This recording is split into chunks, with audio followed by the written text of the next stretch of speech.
You are listening to Fika with Vicky on United Public Radio, 107.7 and 105.3 from New Orleans.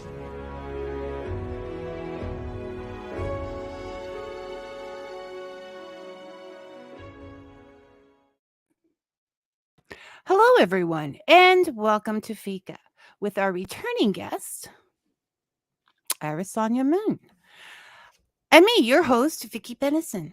Irisanya is an author, witch, poet, international teacher, and death care worker.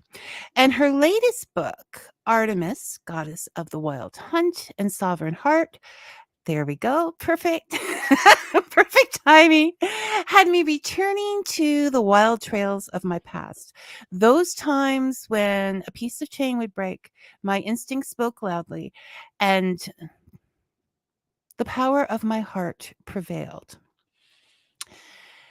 It's good to do a little housekeeping once in a while to find those things that you may have lost but need.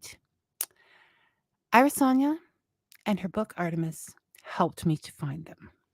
And I'm sure those beginning their trails will find it helpful as well. Looking into the unknown, not knowing what to expect, what trails, what tools they'll need, and even where to find the guidance to move forward. It's never too early or too late to go wild.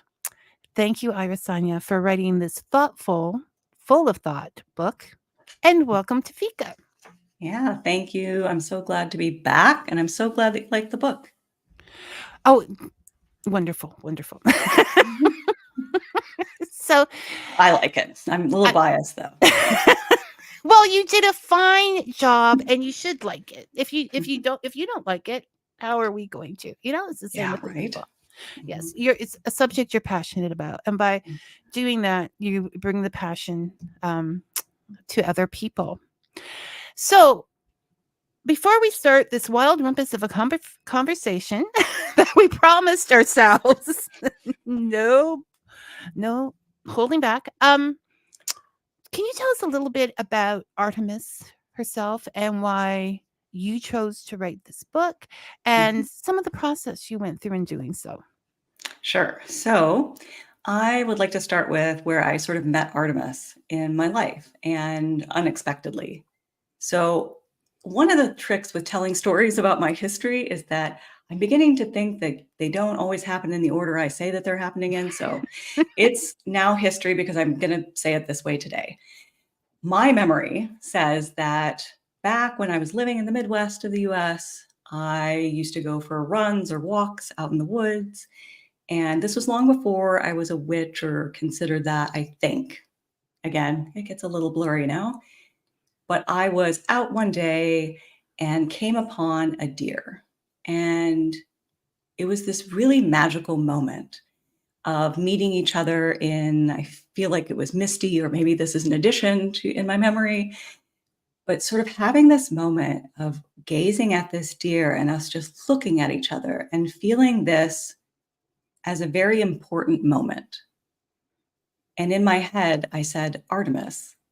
I'm not sure I knew who Artemis was at that point, but there was something really important in that moment. And that has sort of brought me to this moment now through a lot of different steps and paths and stories and things like that. But that was my first meeting that I can recall. And then I've also worked with her in different magical spaces, BC or British Columbia Witch Camp in 2015 is my next memory of that. Artemis is a lot of things. So Artemis is a Greek goddess. She is one of the Olympians. She is often described as a huntress, the twin sister of Apollo. She is normally seen with bow and arrow. She's also described as a virgin goddess. A lot of the stories of her are in battle or some sort of conflict, but also there are different interpretations of stories in which she is a softer being. Often she is the one who's protecting young girls and is there at their initiatory rites. Which overall, it's hard to sort of encapsulate her because she is, for me at least, the wild. She is the one who is so connected to animals and to nature and to the mountains that she will do anything to protect that. And that makes her fierce, and that makes her dangerous. And it makes her very clear about what for her is hers and what is not for anyone else. But as you can imagine, that makes her a very powerful and a very sometimes tricky goddess to work with. She is very clear about what she deserves and the importance that she deserves. And setting boundaries. I would say she's oh yes, she's big into the boundaries. Yes, which is necessary when you're protecting things, and it makes you fiercer, perhaps. And she asked. She didn't just. You said what she found important, why she is important, and that she understood her importance. She asked Zeus for the forest and the mountains and the wilderness, I think you wrote. Yes. She also asks for her virginity, I think, too. I write about a lot of Greek gods, so sometimes the stories get a little mushed in my head, so I apologize. But I feel like she also stood up for that. She is very clear that this is mine. And there is a certain, I think from the culture that I'm in and live in right now, there's a certain like, oh, is that too much? It's not. You know, you can ask for anything, you might not get it. But I think that there's a really important lesson in that. Ask for what is really what you want. And that I, you know, I just have to say, I see the picture of this little girl sitting on the lap of this guy with a long white beard, and it brings Santa images to me, right? You know, this is what I want for a lifetime, for eternity. I am asking for this. Why is it that you think is so difficult for some of us to ask for what we want? Is it just we've been told to shush so often? I think the puritanical sort of way of thinking makes us believe that we can only have a certain amount and still be a good person. I think that that's the trick. I think that there are ways in which I was brought up to not ask for more than what I deserved. And not necessarily in a mean way or anything like that, but I think of the phrase of like the tall poppy syndrome. You don't want to be too much more than other folks. And I think that's where that comes in. There is this, you know, sort of guilt or even shame around wanting more than what you have. You know, when you talk about that just now, when you said that, and you talked about the too tall poppy or whatever, that brings attention to you. And in the wilderness, in the wild, in life, attention can mean danger. Yes. I mean, whether someone's going to pick on you or steal that poppy or whatever the point is. Yeah, and she wasn't afraid.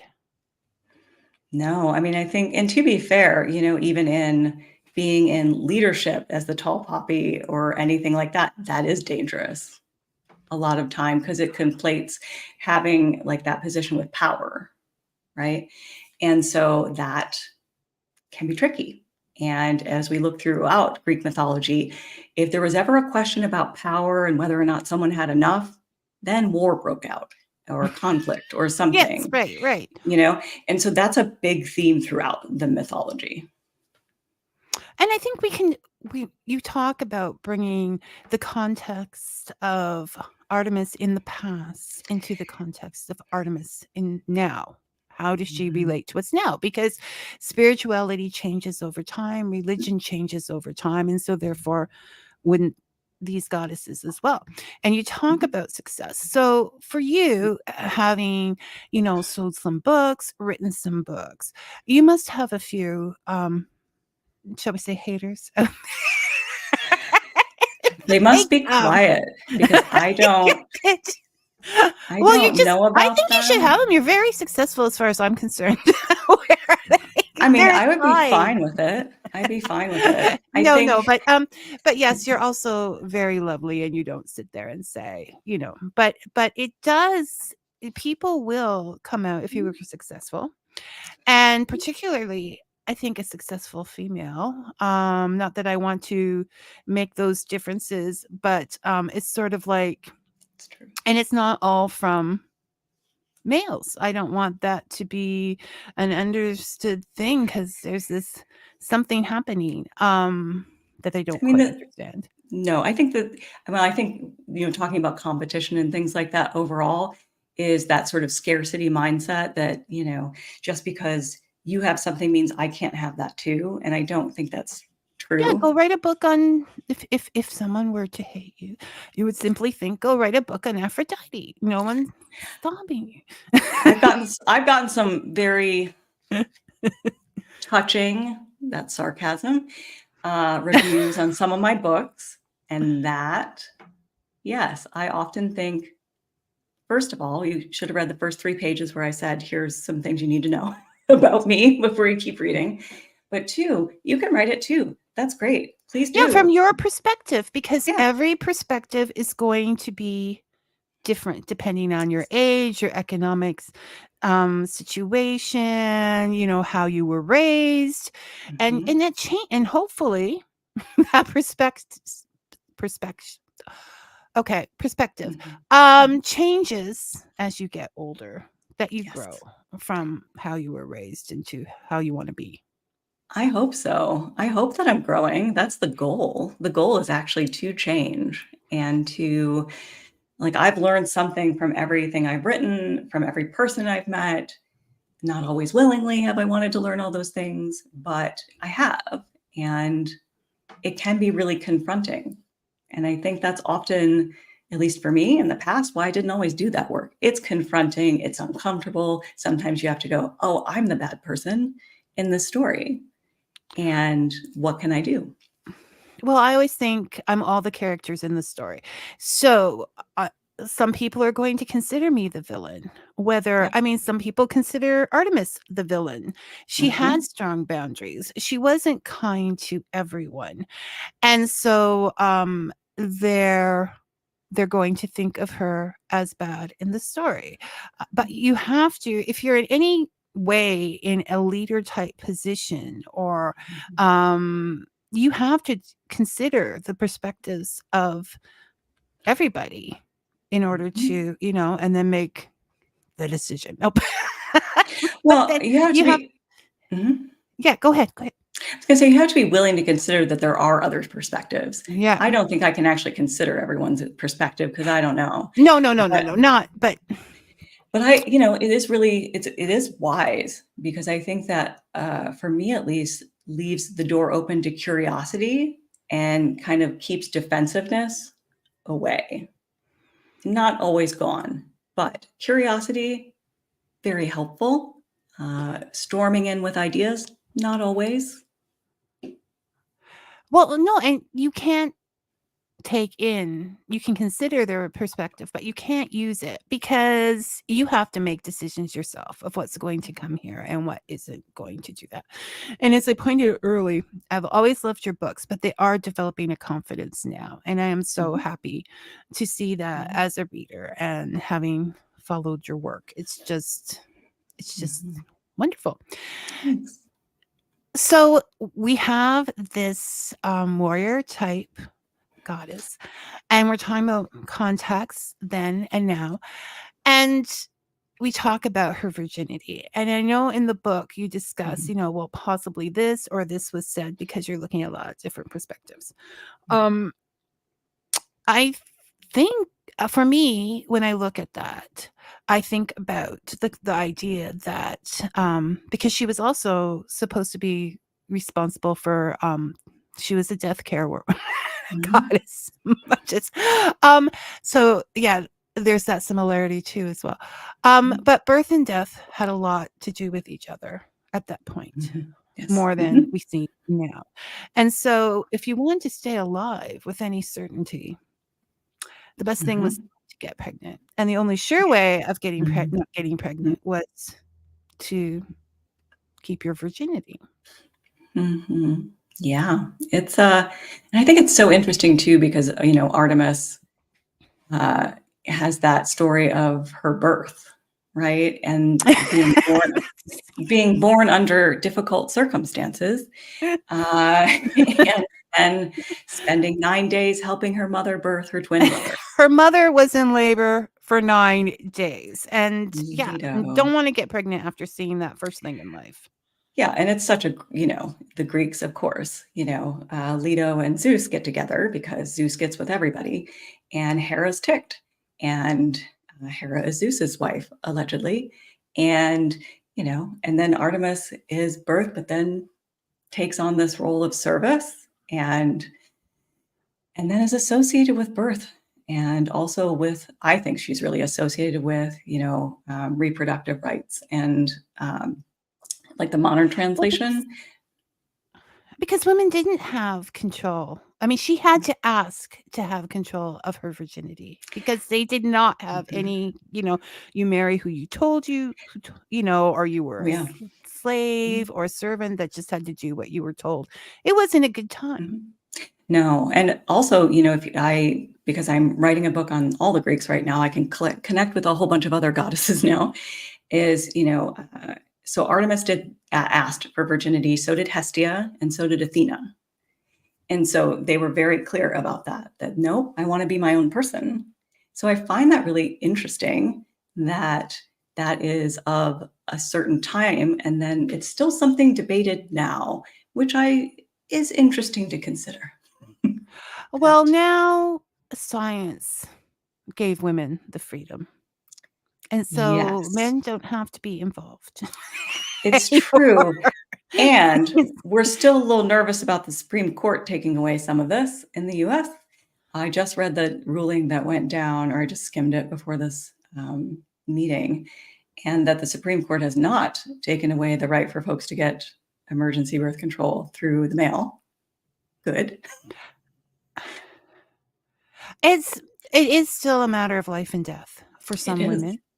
Absolutely. And it is a matter of a good life for women and children, quality of life. So people need to think of Artemis, or as you pointed out, if you want to really modernize it, Wonder Woman. Diana. I love that. That's Diana. And think, and to make sure you vote and make sure that you have because you're protecting those younger girls. And it's like we talked about, there are different perspectives, and staying open to the fact that there are different perspectives. Right. Doesn't mean that I have to agree with what other people do. No. Also have the freedom to do what is right for you. This is one of the things behind Fika, because there was so much arguing and people, saying, okay, that's it, you're wrong. There wasn't any room for conversation or for change or for enlightenment either way. I mean, to enlighten me, I need a lot. We forgot how to speak to each other and to hear each other, because what we hear is the other person saying we're wrong instead of some of their points that maybe, we don't have to take in everything, but we can listen. Well, and you're not less of a person because, you don't agree with someone or because you made a different choice. I think that's really the trick, is that I think there's some weird exchange sometimes that, well, if we don't agree, that means one of us is wrong. No, I'm wondering, because I want to turn this to a political conversation, but because we don't have freedom of speech here. Sort of glad, because it's complicated. We're not allowed to say mean stuff, and I'm good with that. You can say whatever you want to in your home or your household, but out on the street. But there is, if there are so many different elections, if the voice of the people is so important at each of this election, then perhaps the anger is because they're going to vote a different way. It's actually the voting itself that is creating it. That's all I'm thinking. The numbers game. You know what I mean? I do, and I don't think the system in the US is necessarily democratic. I think that it looks like it a lot of the time. This is where I'm going to try not to go off on too big of a tangent. But the Electoral College is a very strange system. And the gerrymandering that goes on in so many different places that the vote doesn't actually represent who's there is really challenging for me to think of the vote as being something that's helpful. Do I think it's a tool? Yes. But also, it's challenging and slightly rigged in different situations. So there we go. That was our political statements for today. And it's fantastic. We allowed ourselves a wild rumpets conversation. And there we have it. It's good. Yay for us, because, you take on Artemis, you take on some of the protectiveness, some of the boundaries, some of the speaking up for yourself and those around you. And which brings us to the fact that also in the book, it is mentioned that she perhaps is a little harsh in punishment, or with people's crops and things if they get too busy cutting down the trees. Excuse me. And so, and she's been around for a long time, and, you get a little tired of things. But do you think ultimately, this is in the book, and that she is an introvert? That she is portraying more of that lifestyle? Because I'm thinking introverts might be drawn to this kind of goddess, because she's saying it's okay. There's nothing wrong with you if you go live in a cave. Not that I'm telling introverts to live in a cave. I'm an introvert. I don't live in a cave. But I've considered it often. It's just very expensive to purchase a cave at this point in time. It is, yes. The market is horrible for caves right now. Yes. That's right. So that perhaps this is why she chose to, because she's had to deal with a lot in her life right from day one and been responsible for her life, and so it's not that, so she's just saying don't come any closer. Yeah, I think that that's a fair thing to read into the way she interacts. I think that she does definitely seem to be refueled by things that are not other people, and that's sort of the way that I define introvert, because I do like people. It's just that sometimes it's exhausting for me. Not all the time, but sometimes it is. So, I think that really does track and make sense. And I think that is probably why a lot of folks can relate to Artemis more than some of the other gods that are just a little bit more, out there and up in all the stuff. But there's more gods than just Artemis who are like this. So I would encourage folks to look. Yeah, going to happen after several years, and it's not about not liking people. I can go. My husband is always amazed because I'll say I want to go out, and he says, "But you always have a fun time when you go out." And I'm like, "Yes, but I'm tired for 5 days afterwards." right. And so he doesn't quite. I like those people, I really do, but it's just because, like you, and you think about what you're saying. You filter to a point that is exhausting just because you care.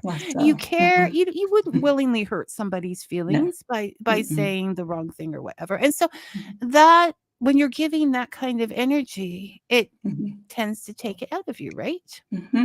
Yeah, I think that I personally have done less of the sort of filtering anymore, but I think there are certain situations. I try not to be in the situations where I have to do that too much, because like you're right, you're absolutely right. It's exhausting, and maybe a very strong and maybe very relatable example for other folks is hanging out with your family. It can be exhausting because they know you as a certain role in a certain way. And I don't know about anybody else. I don't care how spiritually evolved you are. Sometimes going back to your family is showing you all the places that you haven't quite gotten a few things down. And that's You're the biggest human. example for me. Yeah, exactly. You're human. I think that's the point. You're going to make mistakes. And that's why we need these reminders from time to time. We may not, as you pointed out, you can come into Artemis for a set time. But be upfront and honest about what that time is, because she's got other stuff to do. So She's a busy, busy person and has places to go, people, well, animals to see. So, yeah. Brian, who is our yes, he's got this figured out. I want to be like, there's nothing wrong with Right? living in caves. A basement makes a good modern substitute. I Yes, got you. Brian, you are. He says, I'm like, I want to be like Brian. He goes, you still haven't got past the guilt. I'm saying no, and not going out. so Yeah. I'm working on it. I think the older Mhm. you get, but Mhm. when you talk about going back to family and things, Mhm. also you write about how her punishments are severe, but if someone may cross her, she may just get rid of them in Mhm. one way Mhm. or another. But in a modern tense, when you talk about family and things going on, isn't that quite I mean, we can't just say we can't wish them away quite as badly. But as we mature and we learn to walk away from situations, not because we're angry, but because they hurt over and over again. Do you Mhm. think that is sort of like that can be interpreted as that? I think that one of the things that Artemis brings in that sort of situation is that boundaries are not about changing another person. They're about protecting ourselves and what works for me and what am I going to do in order to keep myself safe. Because I think boundaries in the past were sort of, hard for folks to navigate because it felt like I was being mean towards somebody. And that's not actually what a boundary is. A boundary is if you do that, I'm going to do this. So they have a choice. And And I have an action. I'll just go and you can tell me if you but that is what ceases toxicity in a relationship. It is this going back and forth. The person that just keeps saying, you did this, you did this, you did this. And you're like, what the, okay, I'm just going to go over here. The one that follows and keeps trying to pull back because it's not out of meanness. You are allowing them freedom to be happy. I Yes. guess I've never considered that I'm not important, that people can't live a very happy life without me. So I was like thinking, yeah, Artemis, I get where you're coming from. She's very clear. There's really no misinterpreting the way she is or the way she's shown up with other folks. You know what you can expect if you blank, because she will do this in response. And I personally think that that makes for a more, I don't know, reciprocal relationship. I love people who just tell me where they're at. Do not sugarcoat it. Just say it. If you're upset, if I did something, please tell me because it gives me a chance to write it or explain it. Or, maybe we decide that this isn't a great interaction. I don't know. But say the thing and trust that I'll receive it. That is exactly it. But I think people get afraid of being alone and they don't want to lose you, not because of who you are, but because there is a person in my life. And I need to have a person in my life and they need to be here with me physically and they need to be a part of things in this picture for Facebook. If I True. just took a picture by myself. So that grasping is not grasping for you, but for a relationship. You're Or just a security. fill-in. Yeah, Yeah, for security. security and to know that I'm worthwhile. And I think Yeah. that that's kind of at the root of a lot of things where things go a little messy is like this idea of like, internal worth outside of what anybody thinks, says, does. And it's an ongoing practice for me. I don't have it's a rickety little foundation. But I think that's one of the things is that you do have examples in your life of something going not the way you wanted to, and it was still okay. Not immediately, but eventually it was okay because you will be okay. Yes. Yeah. No, but you're not going to be okay if you allow someone to do it over and over and over You're again. just going to shatter your worth as it's trying to build. Yeah, no, you can't get past that. It's, Yeah. if you've accepted yourself and you're happy with what you're doing, then you don't need other opinions always over and over again. So yes, I think that was very much a part of what I interpreted from what you wrote. I gave you this world where you could live safely, and you defied that. And now you're gone. Which sounds like a very similar story to a certain Christian creation myth. Yes. Yeah, but do you think I feel like, oh God, see, Irisanya, stop it. Vicky told me I make her think too much. And so this list of yes, I sent an author. I'm sorry, I'm not writing you questions. My head is too much of a mess. I'm just gonna throw some thoughts at you and we'll go with it. And she was very Artemis. brave and trusting of me and said, it's the, okay. you know, I mean, it's very very Artemisian to sort of show up and go, I trust that I have the tools that I need for whatever's coming, because the me in that moment will know what to do. That's the best you can do. Now you need to come back just to discuss the comparisons. I know too much now. Yes. No, I don't think I can have that conversation filtered. So, you know, we can't have it. Because everybody has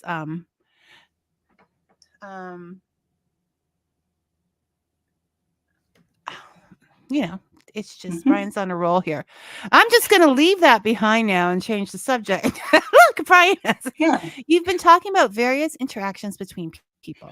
How do gods and goddesses feel about their interactions with humans? So first of all, hi, Brian. I recognize your name. It's good to see you and see your questions. So there's a couple different things that I've noticed in at least Greek mythology, because I don't think I can speak for everything. But so there are some sources that I've looked at that say the gods really don't give whatever about humans. They're just sort of like up there watching the things. They think they're entertaining.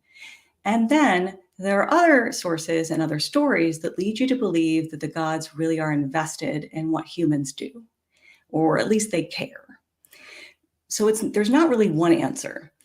My interpretation, if I'm think of both of those things and I think about the myths that I know and the practices, I think that the gods are definitely interested in what humans do, probably more interested in things that benefit them, but not uninterested in things that aren't.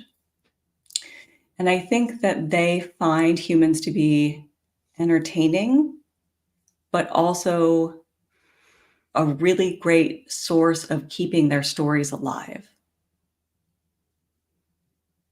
Yes. They keep them as a legend that's talked about over and over again. Humans are good PR for the gods. Yeah. And back to our other comment, I think, that I changed the subject of. Thank you, Brian. That was a very good question. Well done. The thing about the Greek gods, or any of, these gods, regardless, I think, as far as I can think goes, is that they don't pretend to be perfect. They have the most dysfunctional families in the entire world. They are a complete mess. Yes. Messy AF. Messy AF. Yes, they do not claim to be perfect. They do not claim to show us the way. So when Artemis just said, that's it, kaboom, you're gone. She wasn't doing it out of any state of perfection. She doesn't feel, that she needs to be perfect. She's the daughter of Zeus. She'll do what she wants. That's pretty much the difference. So she's not saying, I'm doing this for your own good. I don't think the Greek gods are like, they do things for their own good in a lot of ways. I think if there's a phrase to use, at least in this moment, it feels like I could say that the Greek gods are very self-possessed. They're very clear about what is true for them and what the right action is. And even when they do something that doesn't land well with other gods, they don't defend their position. I can't think of one right now. Yeah, they're not. That is the difference, I think. between those two belief systems. And I would definitely want to be an introvert and put up big boundaries coming from a family like that. You have got to read more on Hestia. I'll give you a nudge in that direction, because Hestia, big into that. So. Is that's enough. And so when we talk about family, and my problem with Hera being that instead of just giving Zeus the boot, she blames all these women who most often do not have a choice, or they're fooled into this relationship or whatever that is. And she Hera, goes, Hera. What's that? Hera. And she goes after Artemis, and tells her that she should refrain from lecturing her betters. And this sent me on a spiral, because that immediately brought me into the idea of a classist system where, I am living in the city. I am, is she married, or is she just... They're married. Hera and Zeus. Okay. Because I thought you wrote at one point, or was somebody else's writing. So I always thought they were married. So I'm married to the big man. Yep. Doesn't matter if people lose me or whatever.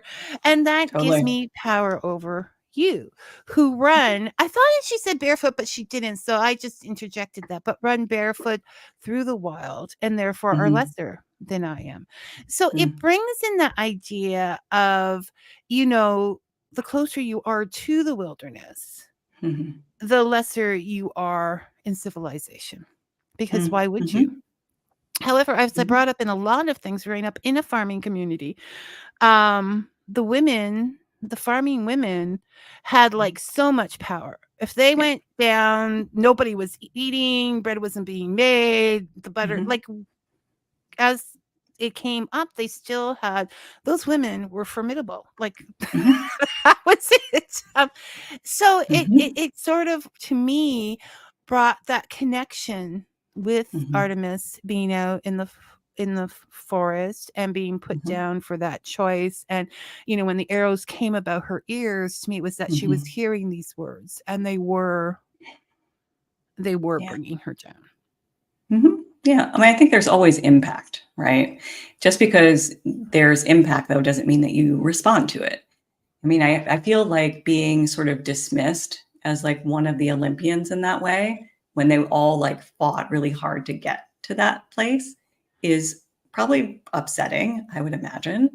And there are a lot of other stories in the mythology that do this too, where they sort of send somebody off to the wilderness because it's a punishment, but they actually become stronger when they're out there. So Artemis, Circe, those are two that pop into my head right now.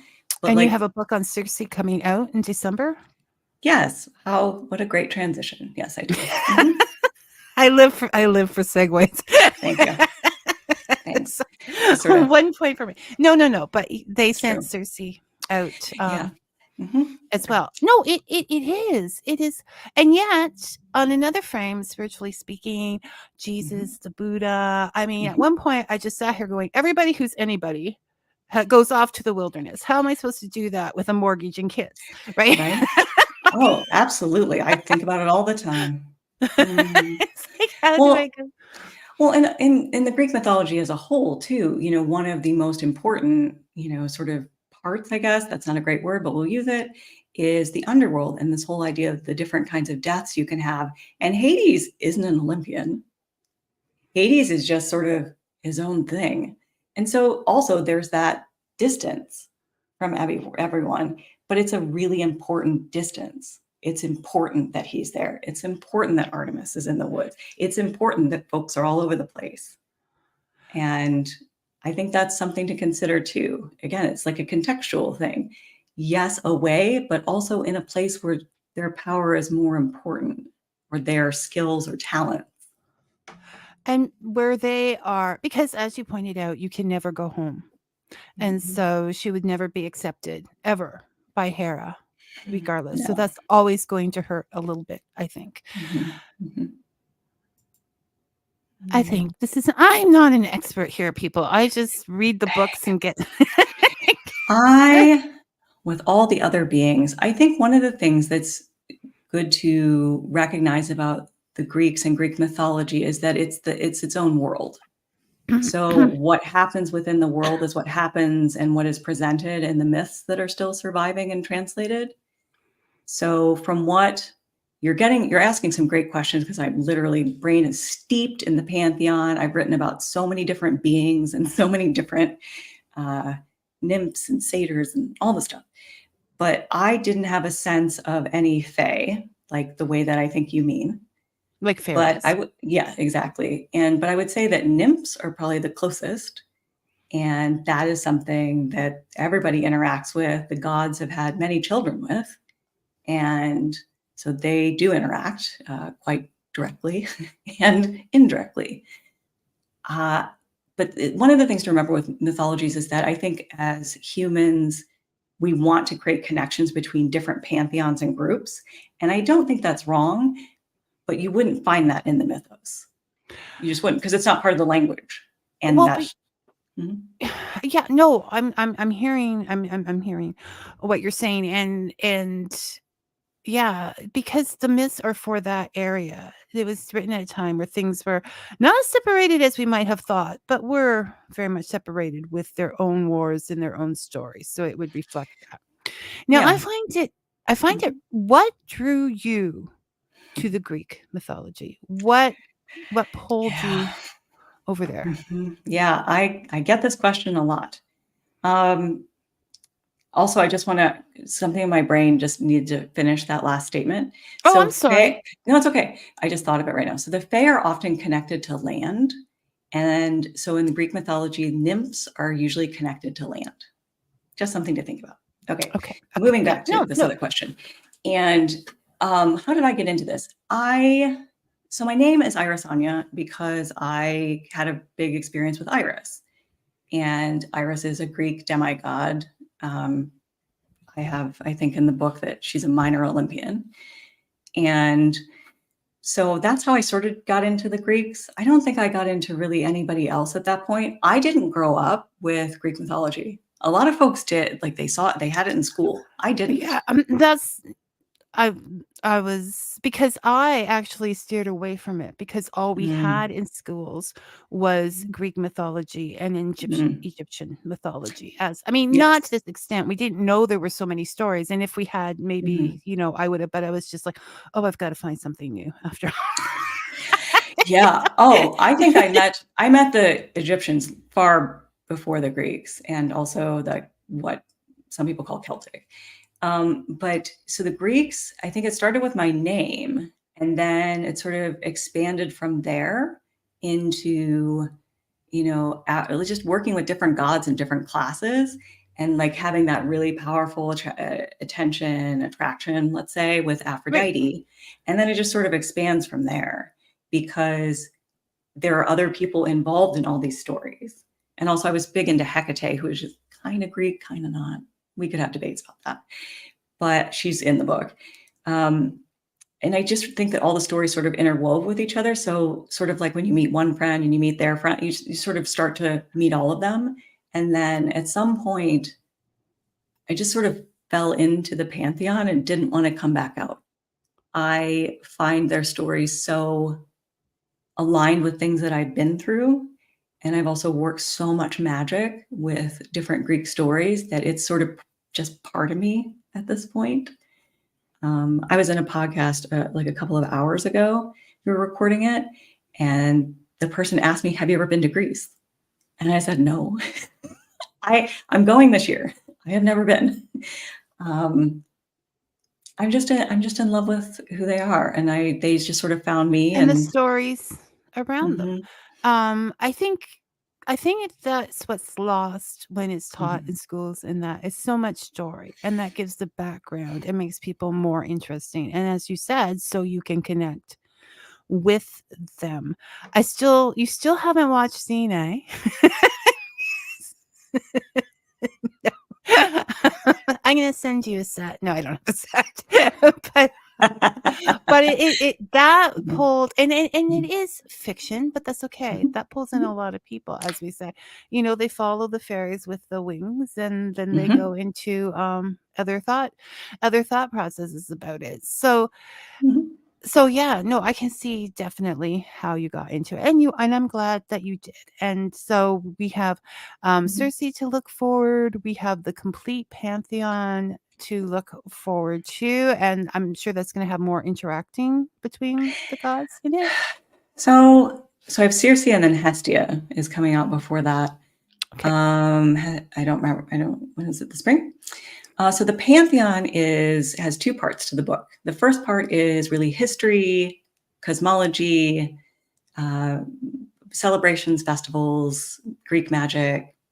It's like sort of the foundation, right? The general things that pull together. Magic as it was seen in the culture of that time, and different practices and different thoughts behind things. And then the second part is listing all the gods. And it is going from the primordial, the beginning of the beginning with Gaia, and then into the Titans that came from there. And then when the Titans fought all their children and the children won, thus we have the Olympians, and talks about all of them. And then also separates the gods out into the underworld gods, the sea gods, the land gods, and then also as many creatures as I could fit into the word count. And then sort of I sum it up at the end. And there's a really big bibliography. There's a lot of end notes. There's a lot of end notes and bibliographies and recommended reading. And there's a lot. So it's less of the stuff I've done before with building relationships, but it gives you sort of the background. Each of the Olympians I gave a lot of space to. And so they each got their own sort of, here's some things about them, here's some correspondences, and here's a couple stories. So they all got stuff. And so did Hades, because that felt weird to not do that. So I did include him too. Yeah, even though he's not, he's definitely in the stories, and he definitely has a huge role to play. Yes. Brian, do you think that some people are more sensitive to contact with other beings, example Greek gods, or perhaps somehow better equipped for such interaction? Yeah, I would. So the way I would answer this is that I think that if you have an innate sense or at least willingness towards curiosity, I think you are more open to interactions that are new and also sometimes unexplainable, that sometimes you can follow these threads more easily than if you are not really open to that. I personally could not have guessed that I would be this person right now after growing up. That was not the way I was raised. But I think for me, when I moved to California, really, I mean, I was a witch before I moved here. But see what happens when you move to California. Right. When you get out of the Midwest, when you go to California, you realize, oh, everybody's talking about this. I think that when you open it up and you start to hear other people's experiences, you go, oh, that could happen to me. And then I think that just sort of opens it up. But inherent in that question, I think sometimes is that you think some people could never do that. I don't think that's true. I think that if you wanted to, you could connect. Yeah, I think that if you're, as you said, a curious person, a person that finds connections, a person, and it doesn't have to, you start and you set out on this journey. As I read Artemis, I looked back on my life and said, oh, okay. And, this goes with that, and this goes with that. And it is a way of making connections in your life, seeing what was important at that time, and growing in ways. I always say, and with respect to Artemis's beliefs, I'm definitely respecting Artemis's beliefs, but Irisanya's or whoever is here, whether you are a believer or not, this stuff helps because you can connect through the story. And so get the book. Agreed. That's perfect. Yes, absolutely. Just read more books, buy more books. I mean, I think that part of it too is the willingness to go to the places that excite you and follow it. Because I think there's sometimes this want to know that you're going to be successful in something. And if you're not sure, then you're like, I don't know if I should do it. I think you should anyway, because there are some gods that I've worked with that were amazing, and I don't work with them anymore. And it's okay. We're on good terms. But I still followed that because it made a lot of sense in that moment. You pick what is anything you start in life, you don't commit to it forever. And so you take what works for you out of that and move on to the next. Always growing, always moving. It's the animation that will attract the attention of, in this case, other gods and goddesses that say, that may be somebody I could work with. Yeah, now they're all knocking at my door of like, can I be the next book? I have a list, so we'll see who pops up next. I don't know. I have some plans, but I don't. And call Trevor and say, so this is basically, I think, the most important thing what's coming out of this, and when you talk about relationships. I'm sorry, the other day I was thinking, a speed dial with goddesses. Oh, I have always wanted to do speed dating with the gods. I think that would be amazing. Like, can you find who matches you? But I have literally talked about that for years. It involves work on your end. It's something that sometimes people forget. It's not like, hi there, this is what I want. I get it. You have to do the work. You have to show up and take that chance. You have to build that boundary. You have to do whatever is being asked of you to go there and take responsibility for your life. Actually, in most of these cases, I would say, Irisanya, that what you show is that it's not about being the easy route that some people might think it is. It's actually a very difficult route. You're not like, okay, I believe in Artemis, and now everything's going to be fine. She's going to take over and everything's going to be good. It's a lot of work and responsibility to take on this kind of relationship. And I think when you're in a relationship that feels really important to you, you're willing to do that. You're willing to say, absolutely. You're willing to say, this is what I can do, and this is how I will show up. Oh, that didn't work. Oh, I need to look at that in myself, et cetera. So it's, I think I've said this before in a lot of different places, but it's like a human relationship to me. Like, at least that's the framework that I have, because I am a human. And so I think about, how do I make good relationships in my life? And I just apply that. And I get other instruction too about things. I don't have altars to my friends, but I'm sure they might like it, actually. But don't I think younger people do. I think they have that photo bulletin with all their friends on, and I definitely have this app called Photo Circle, and that is where we share photos across my friends. And I have different trips that certain friends and I have gone on. And so they are little altars. They're little digital altars. Yeah. And you go and you think good thoughts and that's good. Thank you for that reminder. Thank you. But anyways, this is, I think, the heart of all of the relationships and all of things that you talk about in your books, is that relationship. So you start off with the introduction to, and that's usually a meditation or whatever that you can work through. And then there's other magical practices along the way. And one that I think is important to squish in here is about looking at the stories from the different perspectives that we were sort of discussing. I think that, one of my favorite practices is to look at the various Greek stories, or any stories for that matter, and to place myself on the perspective of the different characters and to see how they would have seen this, because it allows me to better understand the nuance of a conversation or of an interaction. It's so easy from the outside to say, this is what happened. And that might be true, but there are different figures involved, and they all have different motivations. And what they did, if you step into their role, might make more sense. It doesn't mean that you excuse it necessarily, but I think that it's a really great practice in, all of our relationships. Maybe if I step into and consider someone else's perspective, maybe that will allow me to have more compassion or interact in a way that I actually want to interact versus getting really defensive because I know what you're thinking, and get shut off to this moment of real connection or real repair in a situation that hasn't gone well. Well, don't you think I'm getting passionate again, but don't you think that a lot of times when people accuse another person, they're relating to them with how they would feel in that situation? Like if some, Yes.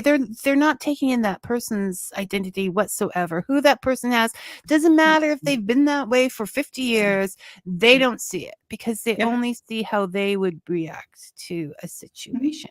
And so therefore, as like part of this is listening to people's stories helps you understand them. It's not going to create world peace, but it's a start.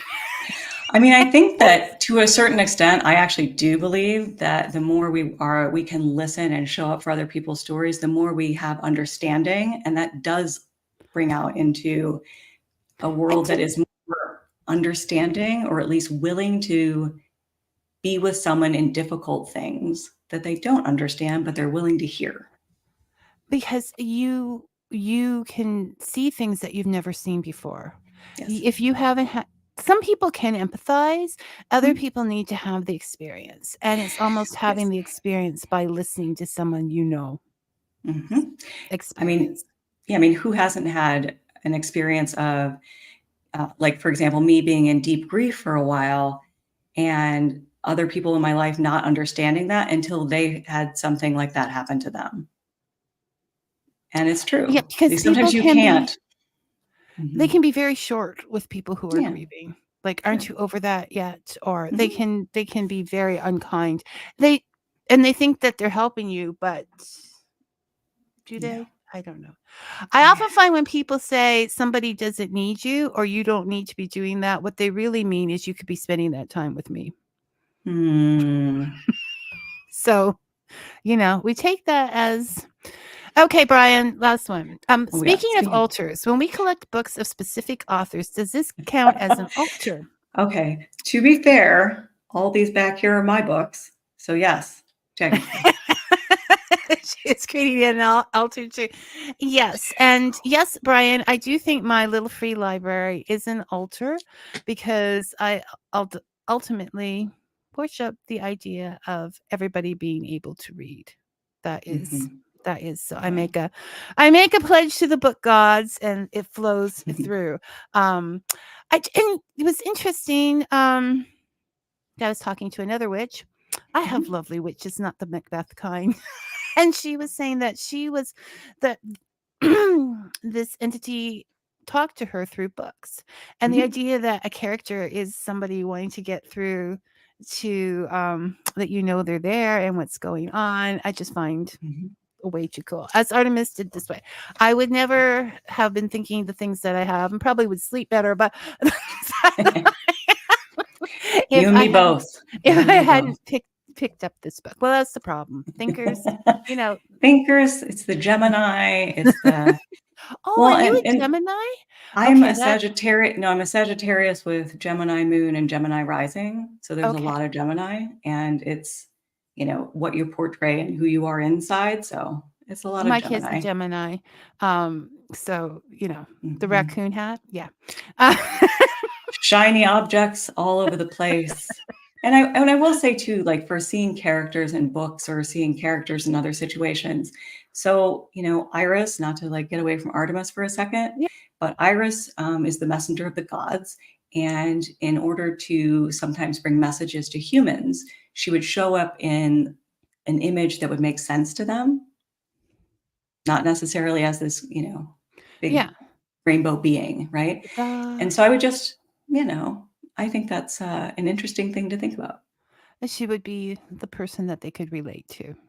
Yes. And that's also part of that whole trick, I think, of be relatable. And that's also whenever it comes to any of these people, I think the idea of bringing the context of what was into now and how it works in a more modern setting now is something we all could think about because they are templates. As far as I'm concerned, it's just all templates. Every problem you've ever had has been put to pen at some point in time, right? Yeah, there's a lot of influence, absolutely, from what's gone on in the past.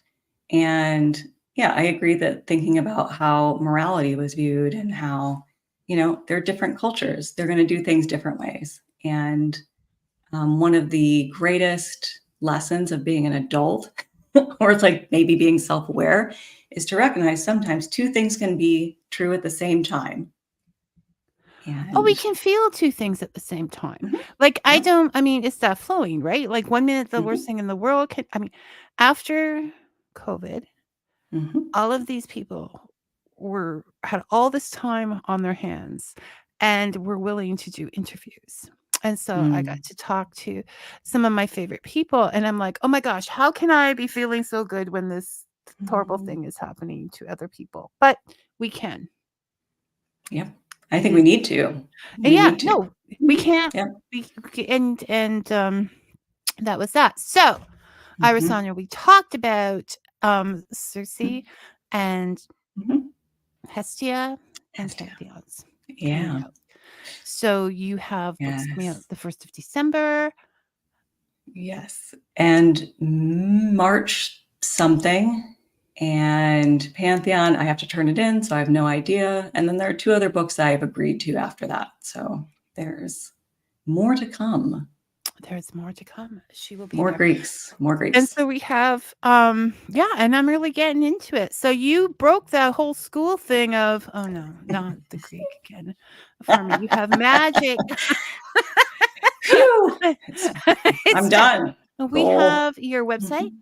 Mhm. We Scrolling do. down. It's like anything.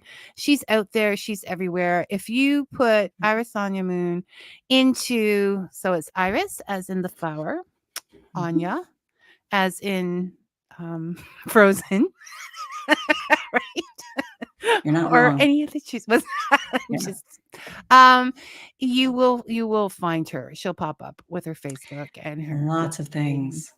Yeah, and you can find a lot of things on YouTube of presentations I've done, so you could see me in that. I've been on so many podcasts that I have a playlist of my podcasts on Spotify. It's like 17 hours or something. So want to hear me say a whole bunch of things, often irreverently. So That's your another good place. YouTube is, I don't know if I My YouTube, no, so you can find, I do have a YouTube. It's perpetually under construction. I need to focus.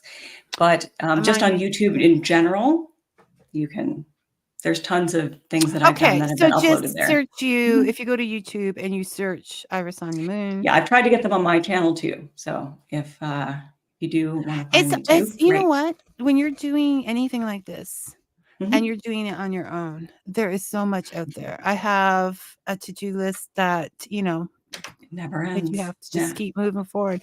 Oh, the other day I was like, I'm going to make an oracle deck. I get it. With the Greek pantheon?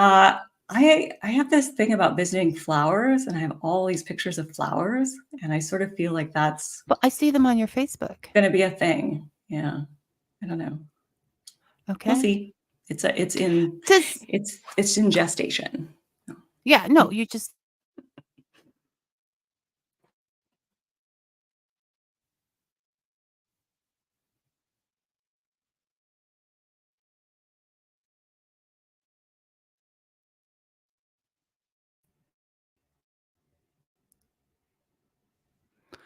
okay. I'm still frozen. You're coming back, though. I hear your voice now. Okay, let's make this fast. Yeah, we should do. I guess All right. We're done. Yes. Thank you so much for visiting. Thank you Today. Thanks for having me back. Yep, and we'll get together again. Hopefully. We'll meet again. Absolutely. Hopefully, yes. I haven't eaten anyways. Thank you so much. Bye-bye. Thank you. Have a great rest of your day. You too. And Bye. for the rest of you, I'll see you next week. Until then, may your coffee be hot and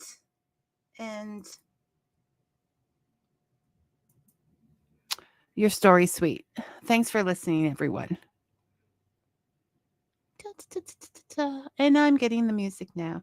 Okay, there we go.